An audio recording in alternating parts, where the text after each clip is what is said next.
Assalamualaikum warahmatullahi wabarakatuh. Alhamdulillahirabbil alamin. Wassalatu wassalamu ala asyrafil anbiya'i wal mursalin sayyidina wa maulana Muhammadin wa ala alihi wa ashabihi ajma'in, amma ba'd. Kaum muslimin dimanapun Anda berada, para mahasiswa Fakultas Syariah YIN Palangkaraya, alhamdulillah pada hari ini kita bertemu kembali dalam mata kuliah Ushul Fiqih 1. Materi yang akan kita bahas pada hari ini adalah qiyas sebagai metode penetapan hukum. Qiyas sebagai metode penetapan hukum. Nah, sebelumnya marilah kita bersama-sama membaca basmalah bismillahirrahmanirrahim. Oke, bahasan kita adalah qiyas sebagai metode penetapan hukum.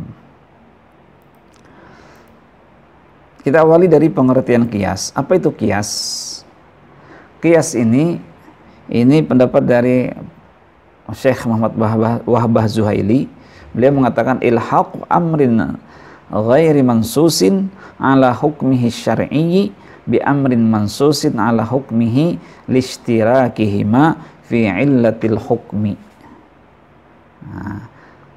Terjemahannya ada di situ, ilhaqu amrin ghairi mansusin, menyatukan sesuatu yang tidak disebutkan hukumnya dalam nas.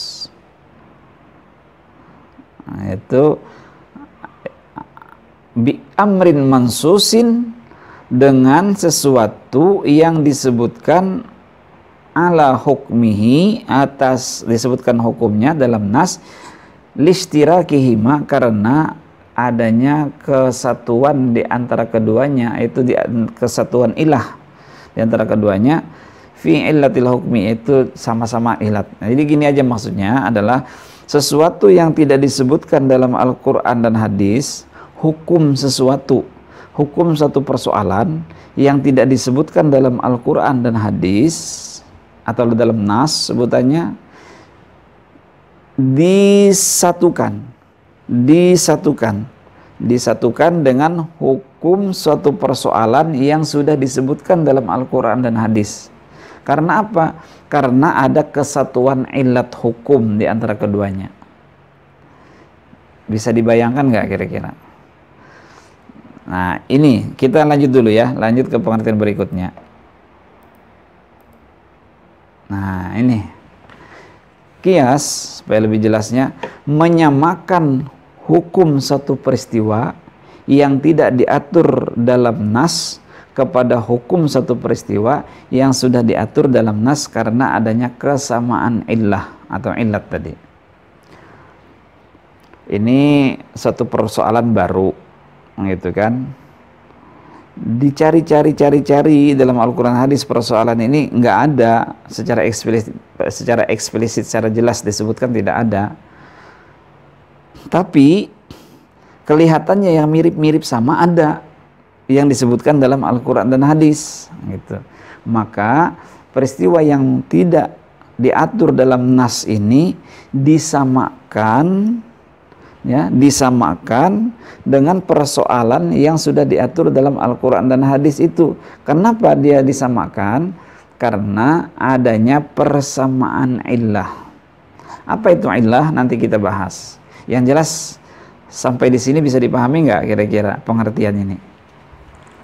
Saya ulang lagi, bahwasanya satu persoalan yang tidak diatur dalam Al-Quran dan hadis, persoalan ini berarti persoalan baru gitu ceritanya, itu disamakan dengan status hukum satu persoalan yang sudah diatur dalam Al-Quran dan hadis. Kenapa yang ini tadi, yang tidak diatur ini disamakan kepada persoalan yang sudah diatur dalam Al-Quran dan hadis itu karena adanya persamaan illah. Adanya persamaan illah di antara keduanya ini. Nah, menyatu itu karena ada persamaan illah. Oke ya, lanjut ya. Oke. Nah, dasar hukum illah dulu. Kita mencari dasarnya dulu. Yang mirip-mirip mengkiaskan itu ada dasarnya enggak gitu. Nanti contohnya ada. Yang pertama, qiyas memiliki dasar dari Al-Quran. Allah sering menyatakan dalam Quran, salah satunya dari Quran surah Al-Hasyr ayat 2, fa'tabiru ya ulil absar, maka ambillah peristiwa-peristiwa itu menjadi pelajaran. Ambillah peristiwa-peristiwa. Nah, berarti ada peristiwa-peristiwa yang sudah ada dalam Al-Quran dan hadis disebutkan, jadikan sebagai pelajaran. Orang kan sering membaca sejarah misalnya, membaca sejarah tentang kesuksesan seseorang, atau membaca sejarah tentang pembangkangan seseorang, atau membaca sejarah tentang kegagalan seseorang. Nah, dari sejarah-sejarah yang kita baca tadi, dari tokoh-tokoh yang kita baca tadi, kita bisa mengambil iktibar, mengambil pelajaran supaya bisa sukses seperti itu, supaya jangan membangkang seperti itu, supaya tidak gagal seperti itu. Nah, berarti kan ada proses penyamaan yang baru, persoalan baru kepada persoalan ini, karena ada kemiripan. Nah, itu. Maka jadilah ayat ini sebagai dasar hukum qiyas, fa'tabiru ya ulil absar. Maka ambillah kejadian itu untuk menjadi pelajaran, ya ulil absar, hai orang-orang yang mempunyai wawasan. Jadi absar itu memang memiliki keilmuan, dia punya kedewasaan berpikir. Nah, kalau orang yang belum itu nggak bisa mengambil iktibar gitu. Ya sesuai dengan kadar manusianya masing-masing lah, istilahnya begitu. Apalagi membaca suatu titik terdalam dan satu kejadian peristiwa sampai menghubungkannya ke sana kemari dan segalanya, maka itu harus punya wawasan. Nah, kita kembali ke sini. Yang jelas qiyas itu punya dasar hukum. Ayatnya ini tadi, fa'tabiru ya ulil absar. Selanjutnya masih berbicara tentang i'tibar, masih bicara tentang dasar. I'tibar yang dimaksudkan adalah menyamakan status hukum peristiwa yang dihadapi dengan peristiwa-peristiwa yang digambarkan dalam Al-Quran dan hadis. Nah, kayak gitu modelnya. Melihat ada orang membangkang misalnya, oh ini gaya kayak gitulah, model kayak membangkang, lalu dikaitkan dengan apa yang terjadi pada peristiwa masa lalu, yang ditulis dalam Al-Quran dan hadis. Ada misalnya Ya'juj wa Ma'juj misalnya kan. Ya'juj wa Ma'juj itu adalah orang yang mufsidin fil ardh, orang selalu berbuat kerusakan di muka bumi. Nah, jangan-jangan kalau ada orang yang walaupun itu memang makhluk Allah Subhanahu wa taala, juga memang ada bendanya kayak gitu, tapi bisa aja kita jadikan sebagai gambaran hari ini orang yang selalu suka mau berbuat kerusakan itu sama seperti Ya'juj wa Ma'juj. Nah, itu modelnya. Qiyas juga memiliki dasar yang bersumber dari hadis Nabi. Nah, salah satunya adalah hadis yang tenar sekali di kalangan kita, yaitu adalah Mu'adz bin Jabal yang waktu itu diutus oleh Rasulullah SAW ke Yaman untuk menjadi qadhi di sana. Kaifa taqdi idza urida laka qada'un? Bagaimana engkau hai Mu'adz bin Jabal jika dipertanyakan suatu persoalan yang harus kau putuskan pada waktu itu? Qala aqdi bi kitabillah, ya Allah, ya Rasulullah, saya akan memutuskan, menetapkan persoalan itu berdasarkan dari ayat Al-Quran, berdasarkan dari Al-Quran. Wa qala, lalu Rasulullah bertanya, fa illam tajid fi kitabillah, jika engkau tidak temukan dalam kitab Allah dari Al-Quran, gimana loh? Qala fa bi sunnati Rasulillah sallallahu alaihi wasallam, maka saya ya Rasulullah memutuskannya dengan hadis Rasulullah sallallahu alaihi wasallam, sabda-sabda Rasulullah yang akan saya sampaikan. Qala, lalu kata Rasulullah lagi, semakin dikejar oleh Rasulullah, fa illam tajid fi sunnatillah, fa illam tajid fi sunnati Rasulillah, jika engkau tidak temukan dalam sunnah Rasulullah. Lalu si Mu'adz bin Jabal berkata, qala ajtahidu bi ra'yi wala alhu. Oh, kalau semuanya sudah saya cari tidak ada, maka berarti saya harus berijtihad dong ya Rasulullah. Berijtihad, dan saya tidak akan melakukan hal yang sia-sia, wala alhu. Nah, jawaban Mu'adz bin Jabal ini adalah untuk berijtihad itu adalah maksudnya adalah melakukan qiyas. Kan nggak gampang loh mencari persoalan itu, ada nggak dalam Al-Quran? Oh, ternyata nggak ada, tapi ada nggak mirip-mirip dengan persoalan ini? Itu kan perlu penelitian, perlu pengkajian, perlu waktu. Maka tentulah yang dimaksudkan di situ ajtahidu tadi, berijtihad, pemikiran tadi, itu adalah melakukan qiyas dengan menggunakan i'tibar, pelajaran-pelajaran yang telah dibaca, dipahami. Oke, kira-kira jelas ya tentang ini. Nah, ini sama aja sebenarnya, tapi menggambarkan bahwasanya qiyas itu memang harus dilakukan karena tujuannya adalah untuk kemaslahatan. Apalagi misalnya sebab-sebab hukumnya ini ada, maka mengharuskan dia itu ada hukum lagi. Gitu ya, terkait dengan kemaslahatan. Makanya tidak bisa kita biarkan hukum tidak ada hukum. Tidak bisa kita biarkan satu persoalan tanpa adanya hukum. Harus kita tetapkan satu persoalan. Salah satunya adalah menggunakan qiyas. Karena melalui qiyas ini dia menjadikan kita supaya bisa mencapai kemaslahatan hukum. Nah, rukun qiyas. Nah, qiyas ini ternyata punya rukun. Yang pertama rukun qiyas itu adalah far'u atau furu'. Kalau far'un itu sendiri tunggal mufrad, kalau furu' itu adalah jamak. Berarti banyak peristiwa. Nah, kita tulis saja berdampingan far'u atau furu'. Apa itu far'u atau furu'? Nah, far'u atau furu' adalah peristiwa baru yang tidak diatur dalam Al-Qur'an dan hadis. Nah, ini tadi kan saya gambarkan begini tangan saya tadi kan. Nah, far'u atau furu' itu adalah peristiwa-peristiwa yang tidak ditemukan hukumnya dalam Al-Quran dan hadis. Secara eksplisit disebutkan, tidak ada. Nah, adapun asal itu yang ininya, peristiwa-peristiwa atau kejadian-kejadian yang sudah diatur dalam Al-Quran dan hadis. Nah, tadi kan kita mendefinisikan tentang qiyas itu menyamakan status hukum satu persoalan yang tidak diatur dalam Al-Quran dan hadis kepada status hukum satu persoalan yang sudah diatur dalam Al-Quran dan hadis. Nah, kayak gitu tadi kan. Nah, ini asal ini sudah ada diatur dalam Al-Quran dan hadis, namanya juga asal.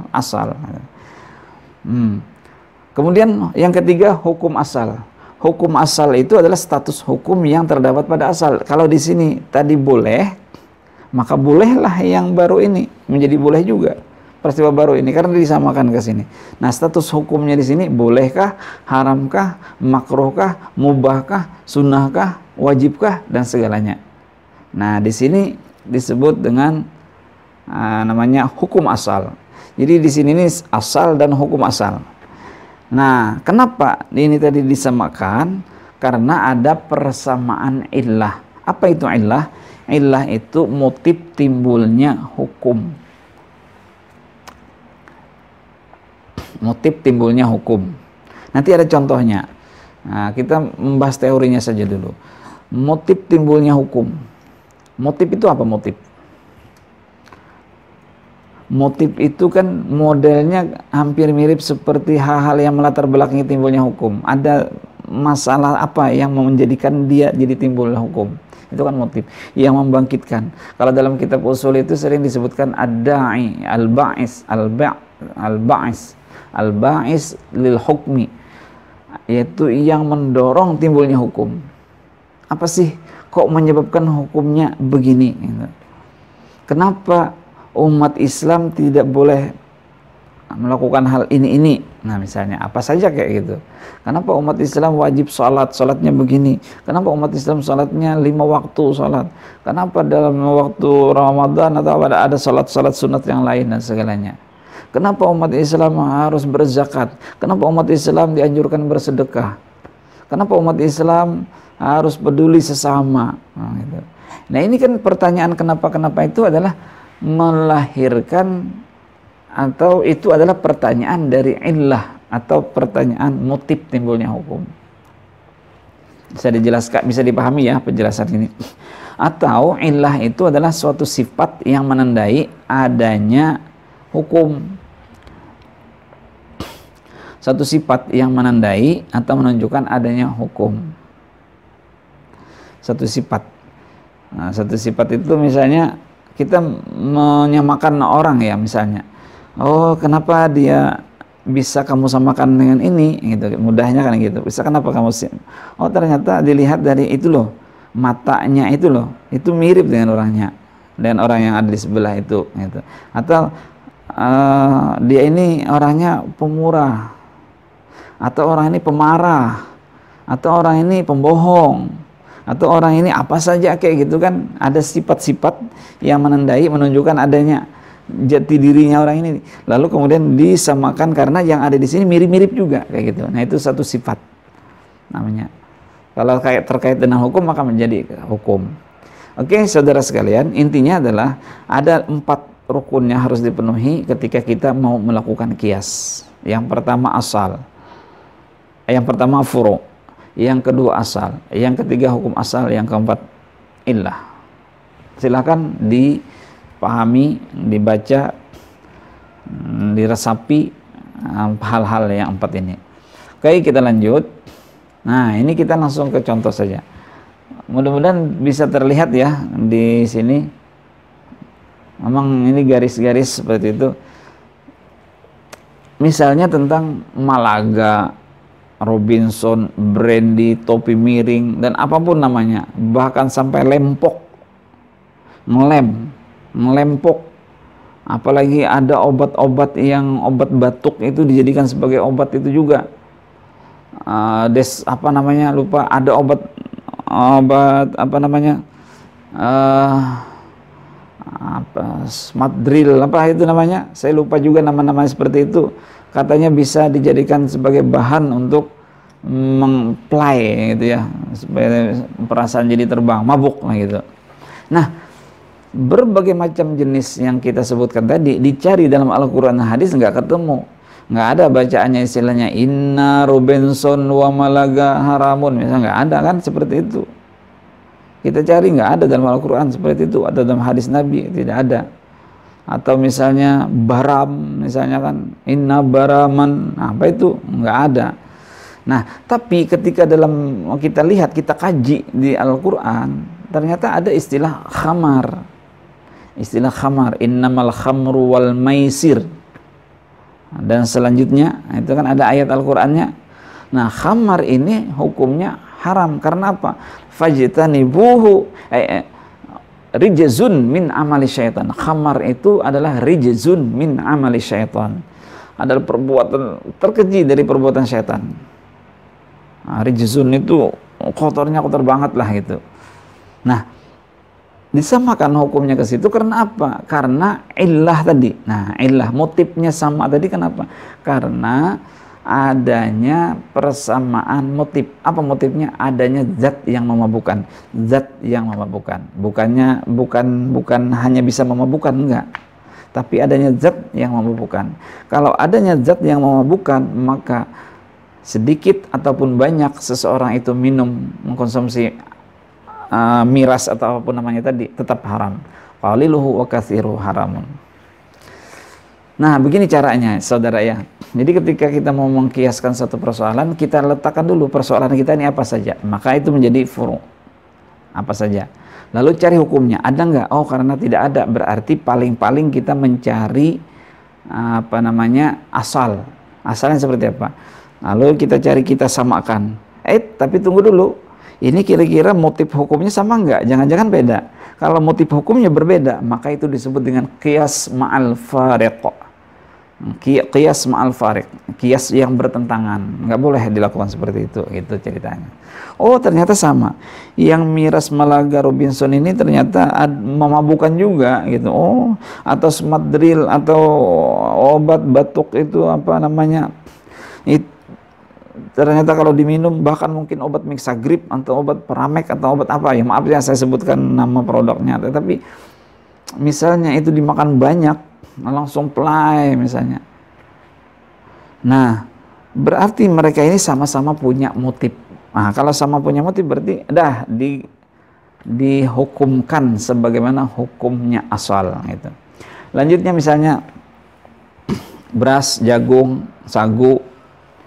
Nah, pada masa Rasulullah, di zaman Rasulullah nggak ada beras. Lalu gimana makanan kita ini? Kita makan apa? Nah, di Indonesia misalnya makannya beras, makan jagung, makan sagu. Boleh nggak makan beras, sagu, jagung? Nah, itu tadi, sagu dan segalanya. Nah, kita kaji, ada nggak dalam Al-Quran yang benda-benda seperti ini disebutkan? Ternyata tidak ada, tapi ada yang mirip-mirip. Mirip-miripnya apa? Yaitu mereka menjadikan dia sebagai bahan makanan pokok. Nah, boleh nggak? Oh, boleh. Kenapa dia boleh? Karena ternyata setelah dimakan mengenyangkan, bisa bertahan untuk hidup beberapa jam, walaupun nanti lapar lagi. Nah terus beras gimana? Oh, beras ya juga. Jagung bagaimana? Iya juga. Sagu bagaimana? Iya juga. Maka hukum beras, jagung itu disamakan ke hukum gandum. Nah, makanya ada orang mengatakan bulan Ramadan nggak boleh pakai, gimana ya maksudnya? Ada orang menyatakan gini, yang tidak ada di pada masa Rasulullah tidak boleh, nah, gitu. Tapi ternyata waktu dia bayar zakatnya pakai beras.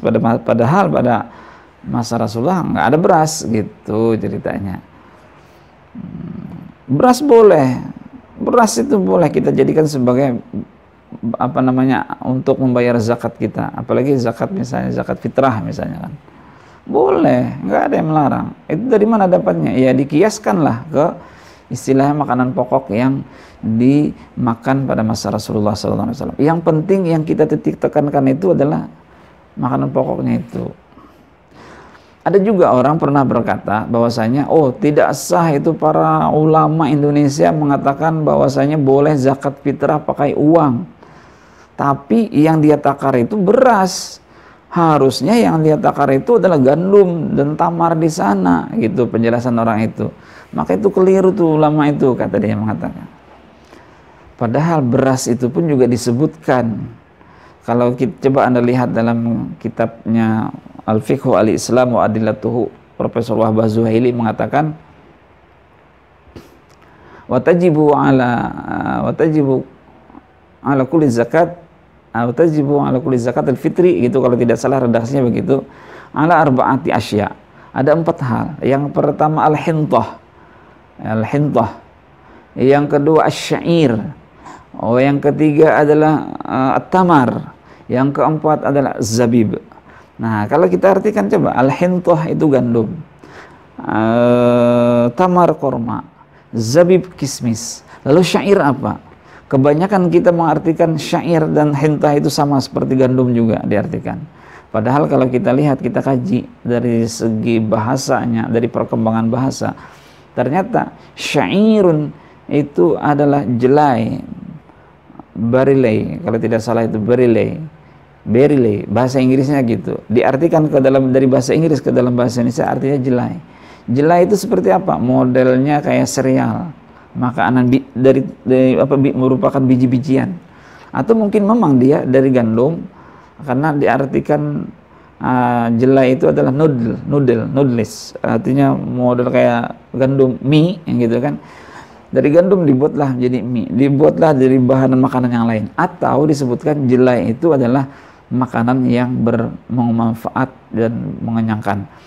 Nah, di kamus juga disebutkan jelai itu adalah salah satu suku, merupakan suku jelai itu salah satunya adalah beras. Nah, kayak gitu. Maka berarti beras itu yang dimaksudkan dari Wahbah Zuhaili tadi, asyair itu berarti bisa diartikan beras. Nah, ini perlu kita pahami sehingga tidak gampang kita menyalahkan orang lain. Yang lanjutnya adalah memukul, menempeleng, menendang orang tua. Itu kan nggak ada dalam Al-Quran hadis, nggak ada menampar, memukul. Yang ada itu berkata-kata kasar yang dilarang. Fala taqul lahum uffin wa la tanharhuma wa qul lahum qawlan karima. Fala taqul lahum uffin, janganlah kamu berkata kasar kepada mereka. Berkata kasar saja tidak boleh, apalagi mukul. Walaupun memukul, menempeleng, menendang orang tua itu nggak ada dalam Al-Quran dan hadis, tetapi ada. Jangan berkata kasar, itu bisa kita jadikan mengkiaskan. Hukumnya apa? Haram. Kenapa? Kenapa hukumnya haram? Ilahnya apa? Itu menyakitkan. Ada orang menggunakan harta anak yatim. Kan dalam Al-Quran itu kan hanya dilarang la ta'kulu amwalakum bainakum, bukan, innama ya'kuluna amwalal yatama zulman, innama ya'kuluna fi butunihim nara. Sesungguhnya orang yang makan harta anak yatim, maka sesungguhnya mereka memasukkan api ke dalam perut mereka, sama dengan memasukkan api ke dalam perut mereka. Nah, dia dalam Al-Quran itu memakan. Lalu terus bagaimana orang yang menggunakan? Saya tidak memakannya, tapi saya hanya menggunakannya. Saya belikan itu, belikan ini misalnya, dan tidak untuk dimakan, tapi untuk dipakai, dipandang segalanya. Nah, hal yang seperti ini juga masuk ke dalam kategori kias. Bisa kita kiaskan ke situ. Karena apa? Karena sifatnya di situ adalah zalim dan menghabiskan harta anak yatim tadi. Nah, itu ya. Mudah-mudahan dari contoh ini bisa menambah pemahaman kita terhadap kias tadi. Banyak persoalan-persoalan kita hari ini bisa kita kiaskan dengan peristiwa-peristiwa yang ada. Tapi tentunya juga melakukan penelitian. Nah, bagaimana cara menggunakan kias tadi? Ya, caranya adalah begini. Ada persoalan baru, itu namanya far'u, kita letakkan, bikin tabel kayak gitu. Lalu kita cari dasar hukumnya. Ada nggak persoalan ini tadi yang kita hadapi itu dalam Al-Quran dan hadis? Ternyata tidak ada. Kalau tidak ada, berarti kita jadikan peristiwa yang kita hadapi itu sebagai persoalan baru, far'un. Lalu yang ada ini ada nggak mirip-mirip? Oh, ada, mirip-mirip sih gitu kan, tapi belum diteliti banget. Ya udah, kita letakkan dia sebagai asal. Setelah kita teliti, ada nggak kesamaan motif di antara keduanya? Oh, ternyata ada. Maka berarti ambillah hukum yang sudah diatur dalam Al-Quran hadis tadi untuk dijadikan hukum yang pada persoalan yang baru itu. Lalu ilahnya apa? Ya karena ada kesamaan ilah, itulah alasan dia alasan untuk menetapkan hukum itu tadi. Oke, kira-kira bisa dipahami ya terkait dengan contoh-contoh kias ini.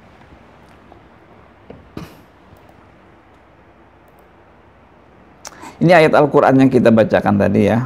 Ayat Al-Quran, ya alladzina amanu innamal khamru wal maisir wal ansab wal azlam rijzun min amali syaitan fajtanibuhu la'allakum tuflihun. Ma syab'a awali Muhammadin sallallahu alaihi wasallam min khubzin sya'irin yaumin, khubzin sya'irin. Gandum roti dari model gandum gitu kan, syair itu kan. Nah, dia punya macam-macam, roti itu kan macam-macam dari hal apa saja. Nah, ini berkata-kata kasar tadi. Yang keempat itu yang makan harta anak yatim. Jadi ada dasarnya ya, asalnya tadi ada dasar hukumnya. Syarat-syarat kias. Oke, syarat-syarat kias. Kias asal. Syarat asal dulu. Asal. Kita asalnya dulu. Lalu agak terbalik tapi tidak masalah, tidak urut ya. Yang pertama, hukum asal itu masih ada atau berlaku. Artinya dalam Al-Quran itu memang ada, masih ada dalam Al-Quran atau hadis, asal itu masih ada. Yang kedua, masih berlaku, bukan karena dinasakh, bukan karena sudah dirubah hukumnya. Kalau tidak ada, maka tidak dapat dijadikan asal. Nah, khamar misalnya dalam Al-Quran, masih ada nggak khamar? Oh, ada dalam Al-Quran, maka dia dapat dijadikan sebagai asal. Kecuali memang khamar itu nggak ada lagi karena dinasah, dirubah hukumnya, sudah tidak diberlakukan lagi hukumnya, maka dia tidak bisa lagi dijadikan sebagai asal. Itu pertama. Yang kedua, hukum yang ada pada asal harus hukum syara, bukan hukum akal atau bahasa. Yang jadi asal itu adalah memang hukum syara dong, itu bukan hasil dari pemikiran manusia. Hukum asal bukan merupakan hukum pengecualian. Bukan pengecualian illa segala itu bukan. Tapi dia berlaku secara umum, itu hukum asal. Oke. Syarat far'u adalah tidak lebih hukum far'u tidak lebih dulu ada daripada hukum asal. Nah, hukum far'u tidak lebih dulu ada daripada hukum asal. Bagaimana bisa kita jadikan dia sebagai asal sementara dia aja belum muncul? Nah, yang kejadian ini baru sudah ada duluan, nggak mungkin terjadi seperti itu. Jika kias itu dibenarkan berarti menetapkan hukum sebelum ada ilahnya. Ya, nggak ada bisa kita menetapkan hukum dong. Jadi harus asal itu harus ada lebih ada dulu, baru far'u, peristiwa baru. Far'u tidak mempunyai ketentuan tersendiri. Nah, dia memang belum ada diatur dalam Al-Quran hadis. Kalau sudah ada diatur dalam Al-Quran hadis, maka bukan kias namanya, bukan far'u namanya. Berarti dia sudah punya landasan dan bahkan dia mungkin jadi asal gitu. Paham ya kira-kira ya?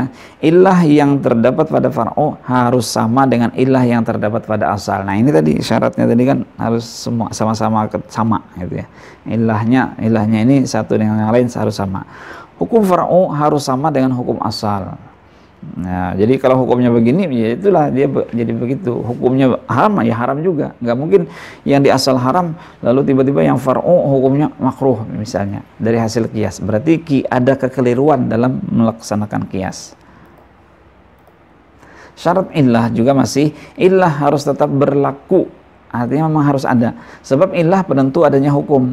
Manakala ada illah, tentu ada hukum. Dan tidak ada hukum bila tidak ada illah. Nah, bisa dipahami ya. Ini ada kaidahnya, sebenarnya kita harus hafal loh itu. Al-hukmu yaduru ma'a illatihi wujudan wa adaman. Hukum itu tergantung dengan ada atau tidak adanya illahnya. Gitu loh maksudnya. Al-hukmu yaduru ma'a illatihi wujudan wa adaman. Saya lupa menuliskan kaidah itu di sini. Tapi tolong Anda lihat. Al-hukmu yaduru ma'a illatihi wujudan wa adaman. Jadi kalau ketika sudah tidak ada lagi illah hukum, motif hukum itu, maka hukum itu bisa aja berubah. Makanya ada sering la yunqaru taghayyurul ahkam bi taghayyuril azminah wal amkinah wal ahwal wal awaid. Tidak dipungkiri bahwa berubahnya satu hukum itu karena ada perubahan zaman, kondisi dan yang lain-lain macam-macam merubah hukum itu. Nah, berarti illah ini harus ada. Harus ada dulu. Kalau ilahnya tidak ada, maka tidak bisa kita lakukan, kita terapkan. Nah, jadi ilah itu sebenarnya menentukan adanya hukum. Ilah itu apa tadi? Ilah itu mempertanyakan kenapa ada hukum itu ilah. Oke, lanjut. Ilah berpengaruh pada hukum. Artinya hukum harus terwujud ketika terdapat ilah. Nah, ini sudah penjelasan kita tadi ya. Sebab adanya ilah tersebut adalah demi kebaikan manusia. Ilah tidak berlawanan dengan nas, betul. Jika berlawanan maka nas yang didahulukan. Oke. Nah, perbedaan ilah dengan hikmah. Apa itu ilah? Tadi sudah kita jelaskan. Ilah merupakan motif dibentuknya satu hukum atau penyebab bahkan yang melatar belakangi adanya hukum. Jadi kayak gitu aja lah untuk lebih mempermudah. Jadi ilah ada sebelum adanya hukum. Ilah itu harus ada dulu sebelum adanya hukum. Ada satu peristiwa baru ditentukan oleh hukum, baru ditetapkan hukumnya. Ilah jadi ilah ada sebelum adanya hukum, dan adanya ilah menjadikan adanya hukum. Ilah itu harus ada sebelum timbulnya hukum. Dan ketika hukum ilah itu muncul, maka ilah itulah yang menyebabkan timbulnya hukum. Kira-kira bisa dipahami ya penjelasan seperti itu.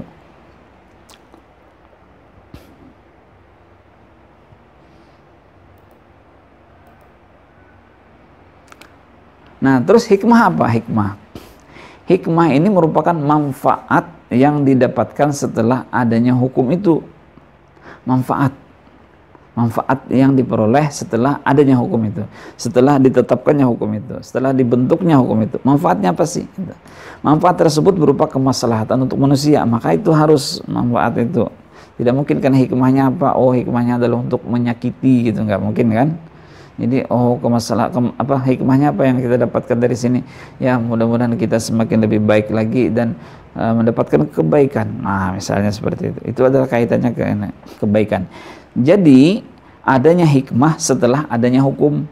Karena itu hikmah bukan sebagai penyebab adanya hukum. Nah, ini sebenarnya kalau kita kaji begitu tadi. Ini yang bisa ambil. Sebelum ini hukum, ceritanya ini hukum. Sebelum muncul hukum ada ilah. Ilah inilah yang merupakan motif timbulnya hukum ini. Adanya ilah inilah menjadikan dia ada hukum. Coba kalau tidak ada ilah, maka tidak ada hukum. Gitu. Adanya ilah karena ada hukum. Ilahnya kamu dapat tadi. Coba seandainya khamar itu tidak ada memiliki zat yang memabukkan, maka diminum boleh. Tapi karena ada zat yang memabukkan, yang bisa membuat huru-hara kehidupan, bisa memudaratkan dan segalanya lah akibat-akibat dari minum-minuman keras atau narkoba dan segalanya, maka timbullah hukumnya haram, muncullah hukum haram. Nah, itu pertanyaan tentang ilah. Lalu terus bagaimana hikmah? Nah, ini khamar tadi dilarang. Untuk apa sih khamar itu dilarang? Nah, kenapa sih? Nah, lalu jawabannya manfaat tersebut berupa kemaslahatan manusia. Oh, ini loh. Kalau coba bayangkan, nyaman nggak kamu hidup dengan minum-minum narkoba kayak gitu. Manfaatnya apa yang kamu peroleh? Nah, sebenarnya kayak gitu. Lalu kamu tidak minum, itu sebenarnya memelihara akal. Itu termasuk adalah hifzul akli, memelihara akal supaya jangan memelihara akal supaya tidak pikiran kita itu selalu pengen minum-minuman keras saja. Pemikiran kita sudah tidak bisa lagi dibenarkan gitu. Nah, jangan begitu gitu katanya ini. Nah, itulah yang manfaat. Jadi illah itu adalah ada sebelum hukum, hikmah itu setelah adanya hukum. Untuk apa hukum itu ditetapkan? Untuk apa khamar itu dilarang? Nah, macam-macam gitu ya. Kehujahan kias. Kita lanjut kepada kehujahan kias. Jumhur ulama usul fikih sepakat bahwa kias merupakan metode yang dijadikan untuk menggali hukum Islam. Sepakat ulama. Bahkan syari' Al-Quran atau hadis pun menganjurkan untuk menuntut untuk menggunakan kias. Fa'tabiru ya ulil absar tadi. Oke. Ulama Mu'tazilah dari Irak, kias baru dapat digunakan apabila illah status hukum satu peristiwa disebutkan dalam nas dan hukum far'u lebih utama daripada usul. Nah, ini dia mensyaratkan begitu. Dia bisa menggunakan kias asalkan salah satunya di sini adalah far'un, hukum far'u itu lebih utama daripada usul.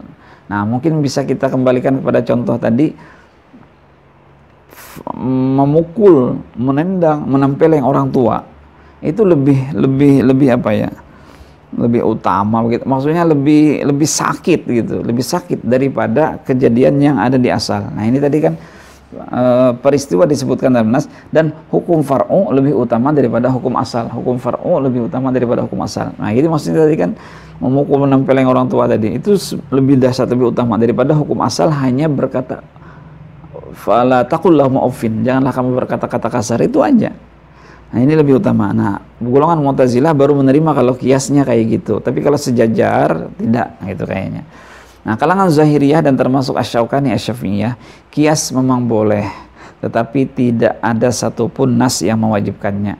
Karena itu mereka menolak kias. Nah, ada lagi nih mengatakan kias itu memang boleh gitu kan, tapi tidak ada dalil yang menyatakan dia ini boleh atau tidak.